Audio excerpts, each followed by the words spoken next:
मतदान के दिन के ये रंग हैं जो एबीपी न्यूज पर हम आपको दिखा रहे हैं। सबसे बड़ी कवरेज आप देख रहे हैं 88 लोकसभा सीटें जहां पर आज वोटिंग हो रही है और हर सीट का सियासी समीकरण एबीपी न्यूज पर हम आप तक पहुंचाने का काम कर रहे हैं। इस वक्त की बड़ी खबर यह है कि दोपहर 1 बजे तक का जो वोटिंग परसेंटेज का आंकड़ा आया है वो आपके सामने रख देते हैं। बिहार में दोपहर 1 बजे तक वोटिंग परसेंटेज करीब 35%, उत्तर प्रदेश में 1 बजे तक मतदान प्रतिशत 36% रहा है, महाराष्ट्र में 32% दोपहर 1 बजे तक वोटिंग हुई है। वहीं अगर अन्य राज्यों की बात की जाए तो इसमें मध्य प्रदेश है जहां दोपहर 1 बजे तक 39% वोट अब तक डाले जा चुके हैं। इसके अलावा राजस्थान में 40% मतदान अब तक हो चुका है। और देखिए आज राजस्थान में 13 सीटों पर वोट डाले जा रहे हैं। इससे पहले 12 सीटों पर वोटिंग हो चुकी है, मतलब आज राजस्थान में मतदान खत्म हो जाएगा। असम में 1 बजे तक 46% वोटिंग हो चुकी है, पश्चिम बंगाल में 1 बजे तक 45% वोटिंग हो चुकी है। तो जो पूर्वोत्तर का हिस्सा है वहां पर बढ़ चढ़कर मतदान का ये प्रतिशत सामने आया है। केरल में दोपहर 1 बजे तक 39% वोटिंग अभी तक हुई है। जम्मू में 1 बजे तक 43% वोटिंग हो चुकी है।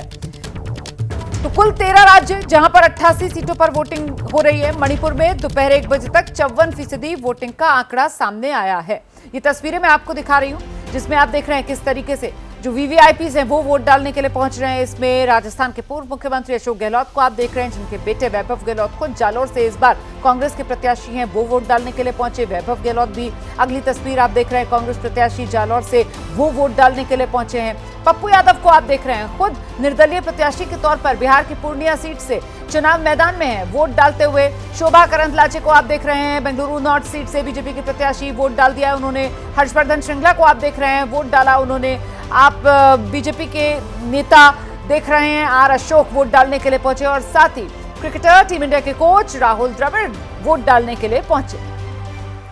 तो बिहार में दूसरे चरण में आज 5 सीटों पर वोटिंग हो रही है और सबसे ज्यादा नजर पूर्णिया सीट पर टिकी हुई है, जहां पप्पू यादव निर्दलीय के तौर पर चुनाव मैदान में पूर्णिया के चुनाव में पेंच अटकाते हुए नजर आ रहे हैं। पप्पू यादव हालांकि कह रहे हैं कि उन्हें पूरा भरोसा है, जनता उन्हीं को जिताने वाली है। सुनिए। राहुल गांधी, प्रियंका गांधी किसी ने शुभकामना दी आज के लिए? सर मुझे बहुत सारे लोगों ने शुभकामना दी है, जिसमें देश की जनता है। ट्विटर्स पर आप देख लीजिए, कल जब एक नेता मेरे खिलाफ जब स्पीच दे रहे थे कि वहाँ पर किसको जिताओ, बड़ा नेता जो आज तक आज़ादी के बाद किसी ने इस तरीके से अब स्पीच नहीं दिया, और वो जब तो उसके नीचे सबने पप्पू यादव जिंदाबाद, पप्पू यादव विक्ट्री। सर नई राजनीति का औरा तय करेगा पूर्णिया का इतिहास। मैं दिल से कह रहा हूँ आपको, आप सबकी ब्लेसिंग चाहिए मुझको। मुझे किसी की नफरत के खिलाफ नहीं बात करनी है। मैं थैंक्स दूंगा और ब्लेसिंग दूंगा उनकी दोनों बहनों को। निर्दलीय है ना, तो निर्दलीय होकर आप किसका समर्थन करेंगे? सर आप बेफिक्र रहें, पूर्णिया की जनता की भावना के अनुकूल आजीवन चलूँगा। सर मरना यहाँ, जीना कहाँ, तेरे सिवा जाना कहाँ। सर मुझे सिर्फ जनता का ब्लेसिंग चाहिए। सबने छोड़ दिया, पूर्णिया नहीं न छोड़ा, और पूर्णिया यदि नहीं छोड़ा तो याद रखिएगा कि हम दुनिया से लड़ेंगे।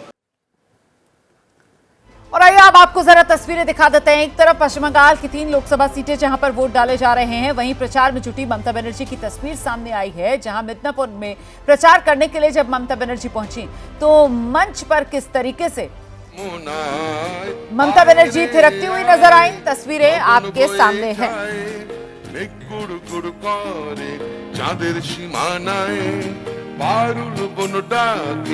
चंपा छुटे आए, मुर्गीरा सब हाथी कोमर बेঁধে যায়। आए रे आए, आए रे आए, आए रे। আর আমরা গড়ি খামার, আর আমরা গড়ি স্বপন দিয়ে সোনার কামনায়। আয় রে আয়, লগন বয়ে যায়, মেঘ গুড় গুড় করে চাঁদের সীমানায়।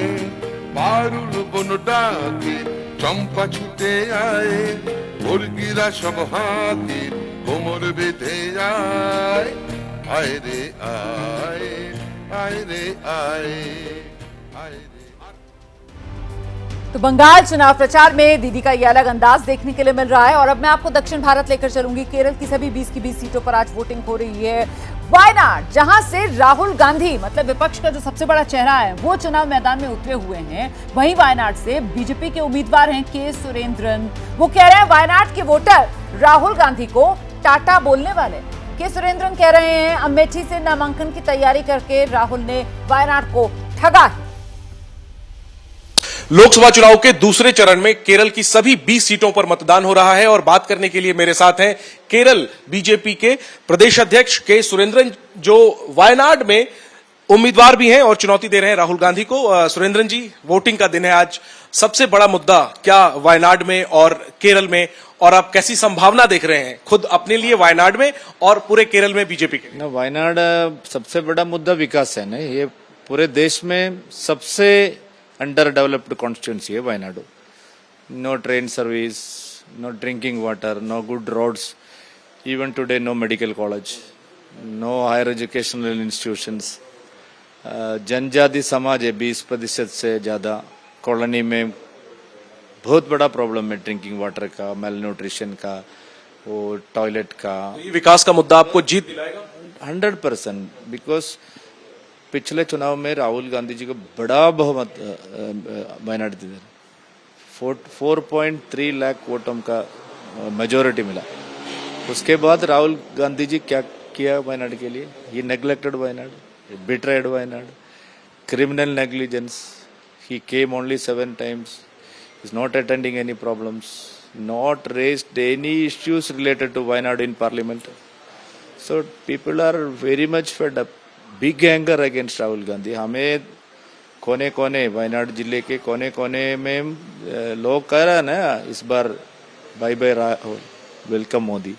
So people are. और आइए सीधे आपको लेकर चलते हैं उत्तर प्रदेश कासगंज, जहां चुनावी सभा को संबोधित कर रहे हैं अखिलेश यादव। कि हर दल के लोगों को शामिल कर लिया उन्होंने। बताओ, सबसे ज्यादा बैंकों को लूटने वाले लोग, उन्हीं के धोखा देने वाले लोग भारतीय जनता पार्टी में शामिल हो गए कि नहीं हो गए शामिल?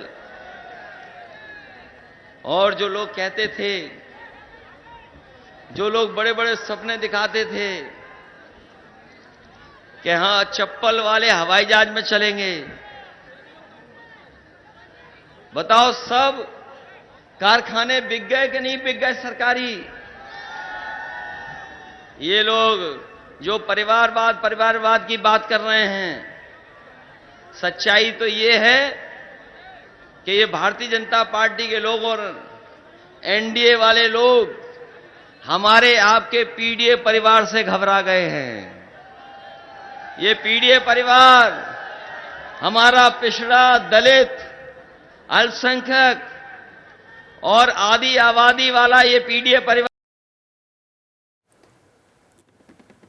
कासगंज से अखिलेश यादव को आप सुन रहे हैं, निशाना सीधे सीधे मोदी सरकार पर साधते हुए और ये कहते हुए कि साहब जो पहले बात अखिलेश कह रहे थे ना कि पीडीए है जो एनडीए को हराएगा, कुल मिलाकर उसी को दोहराते हुए उस चुनावी सभा में अखिलेश यादव। 2024 लोकसभा चुनाव दूसरे चरण में आज 88 सीटों पर वोट डाले जा रहे हैं। दोपहर 1 बजे तक का ओवरऑल वोटिंग परसेंटेज का आंकड़ा सामने आ गया है। दूसरे दौर में दोपहर 1 बजे तक करीब 40% वोटिंग हुई है।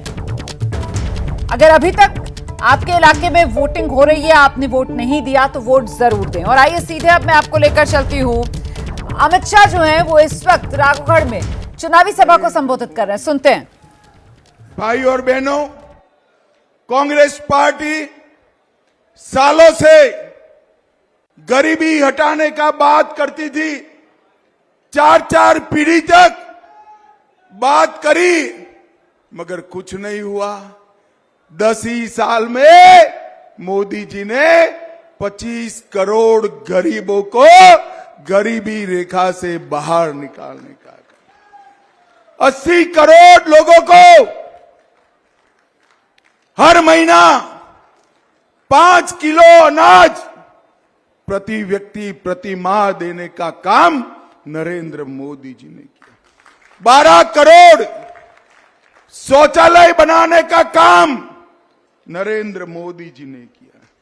4 करोड़ लोगों को अपना घर दिया, 3 करोड़ लोगों को घर में बिजली दी, 10 करोड़ माताओं को गैस का सिलेंडर दिया और 14 दूसरे चरण के लिए 88 सीटों पर वोटिंग। एबीपी न्यूज पर बड़ी कवरेज लगातार जारी है और साथ ही आने वाले चरणों को लेकर भी प्रचार जोर शोर से चल रहा है। मैनपुरी लोकसभा सीट से समाजवादी पार्टी की प्रत्याशी हैं डिंपल यादव। इलेक्टोरल बॉन्ड से लेकर कई मुद्दों पर बीजेपी को घेर रही है। उन्हीं के साथ खास बातचीत बात करते हैं। उत्तर प्रदेश के मुख्यमंत्री योगी आदित्यनाथ ने जसवंत नगर क्षेत्र में जिस तरह से आप लोगों पर सीधे जो मंगलसूत्र पर सीधे सीधे प्रहार किया कि याद तो वो रखा जाए जो अयोध्या में लोग मरे थे, तो किस तरह से आप लोग देखते हैं? मैं समझती हूँ क्योंकि ये सरकार पूरी तरह नकारात्मक रही है।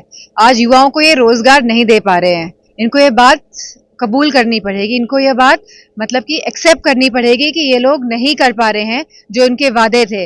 आज हमारे युवा बेरोजगार हैं, नौकरियां नहीं है, किसान बेचारा परेशान है और लगातार हम ये बात कह रहे हैं। और इसी के साथ आप नौकरियां निकाल के जो उसको निरस्त कर देते हैं, तो कहीं ना कहीं ये जो हमारे लोग हैं, आप इनका जो आरक्षण है जो नौकरियों के माध्यम से इनको मिलना चाहिए वो भी नहीं दे पा रहे हैं और जो रिक्त पद हैं आप उनको भी नहीं भर पा रहे हैं।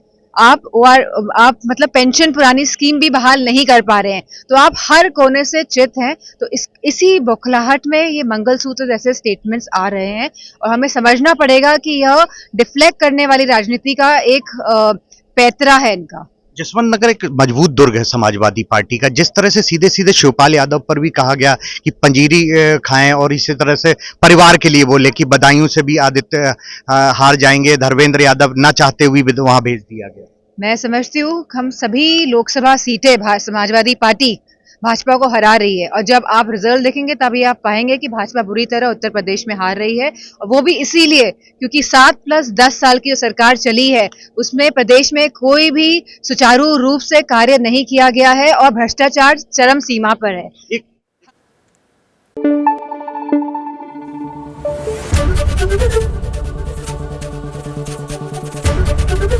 एबीपी न्यूज आपको रखे आगे।